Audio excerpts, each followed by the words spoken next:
Salam, hər vaxtınız xeyirli olsun əziz və dəyərli dostlar. Bilirəm ki, video çəkməyə də darıxırsınız və mən də sizlər üçün darıxıram, sizləri çox sevirəm. Həqiqətən də yaxşı ki varsınız, yaxşı ki mənimsiniz sözün yaxşı mənasında. Deməli, dəyərli dostlar, hava haqqında sizlərə önəmli bir məlumatı nəzərinizə çatdırım.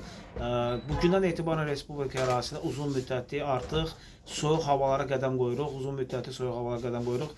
Fasilələrlə ayın 10 və ya 15-nə kimi, dekabr ayının 10 və 15-nə kimi fasilələrlə ölkə arası yağıntılar olması gözlənilir. Əsasən tutqun hava şəraiti olması gözlənilir.